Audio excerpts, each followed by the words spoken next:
Let's bring in Brad Howard, Democratic strategist, and Jessica Anderson, Sentinel Action Fund president. Thank you both for being here. Great to be here. I want to start with you, Jessica.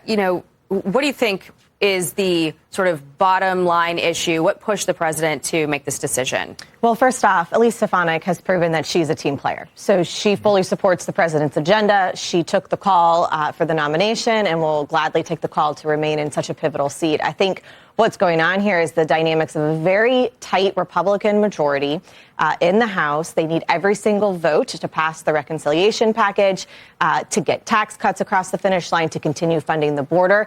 And they can't risk anything. We have special elections in Florida and other places in the country. So the numbers really matter. It's going to come down, I think, to the math. And Stefanik is, like I said, a team player, and she's going to go to where the fight is. And right now, the fight is in the United States House of Representatives. So Democrats are kind of licking their chops, looking at New York's 21st congressional district, thinking maybe we can flip this. Yeah, I mean, I guess they'll have to find a meal somewhere else. Well, there's a history in special elections. I think Trump voters turn out for him and don't really turn out for many people else. And so in special elections, you tend to see a surge in Democratic turnout because we're in the minority and we want to get excited about something. But I think it's also a repercussion of Lancaster County, Pennsylvania. What you saw, I believe it was on Tuesday night, was that a district that the last time it went for a Democrat was 1890. And Trump won it by 20, 30 points, and the Democratic won in that special with I think they called it, the front page called it shocking there in Lancaster. It was a shocking upset. So, that dynamic, I think, is they're very aware of. Not to mention Kathy Hochul, the governor of New York, has said that she was going to stall and have that special election as late as possible, and they need the votes now. It makes sense. I think she would have got some Democratic support in the Senate. I think people respect her. That was never in doubt.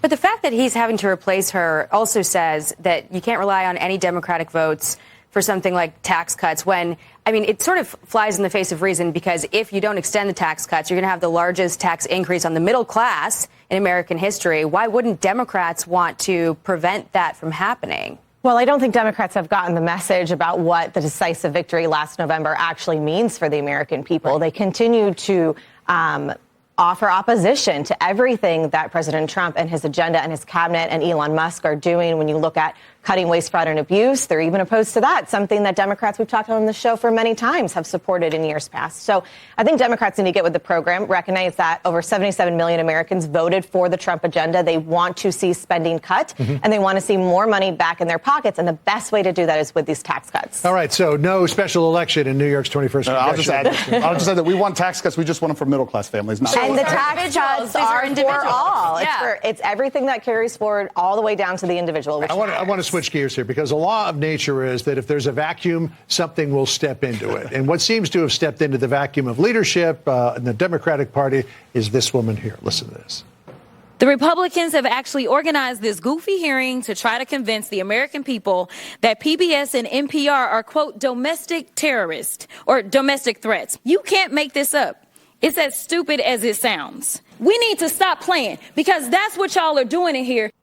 All right. So Jasmine Crockett, AOC, Bernie Sanders, they are the loudest voices in the room, and they are the ones who are getting the news right now. They're getting noticed. But are they the people you want leading the party? I'll add, for AOC and Bernie Sanders, they're not just getting the news, they're getting the crowds. You're talking 30, 40,000 But are people. they the folks that you want leading the Democratic Party forward? The Democratic Party has to have two things to move to win elections. We have to have a motivated base, and then we have to have a message that wins with persuadable voters. Obviously, this is not the message that wins with persuadable voters. It's not the tactics that win with persuadable voters. But right now, the base is hungry. I think they're wanting someone that they believe what is going on in Washington in these hearings that are all distracting from the real issues that are at hand, such as inflation, et cetera. And we're here talking about, Sesame Street and Elmo. I think she's pointing out the absurdity to it, and I don't agree with her tactics or the focus. It's a shame that that's what's getting headlines. But you're right. There's no other Democratic leader that's giving an opportunity to focus on anything else. And there's the snowball principle, that it starts rolling downhill and it gets bigger and bigger and bigger, and then it's got so much momentum you can't stop it. That's right. And where is the Democratic leader that's saying, actually, no, parts of the Trump agenda work for all Americans. Let's meet them in the middle. Let's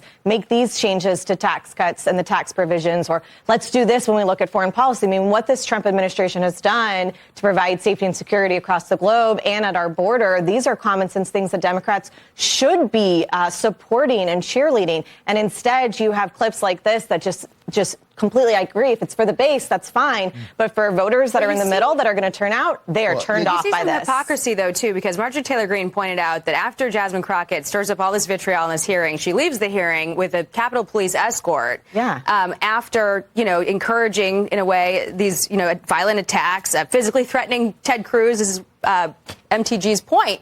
I mean, don't you think that voters see through that? Well, I wouldn't necessarily refer to Marjorie Taylor Greene as the bastion of civility in Congress. Look, this is dynamic on both sides. The rhetoric is getting heated up. I would, to your point about the Democrats taking notice, I am very encouraged to see, for instance, Bernie Sanders complimenting President Trump on his immigration efforts. It's showing me that the Democrats are getting the message that they're starting to acknowledge that national security and border security is something as a blue dog we've been advocating for a long time, are getting the message in that keeping people safe involves much more than getting guns off the street. We've got to secure our borders. We've got to get drugs off the streets. And so I think you're starting to see a tide in the Democratic Party. Will we listen or will we do more of that? I think is the question. Right. Say it and then do it. They need to follow through with amendments, support, legislative support. I mean, there's a ton of opportunity for bipartisanship. Trump has done it before. He can probably do it again if Democrats get out of the way of themselves. Well, the Republicans would also bring us to the table. Where was that outlook for the last 4 years? I've been on this program calling the Biden administration out on it, I will add. There you go. Thanks, folks. Appreciate it. Thank you.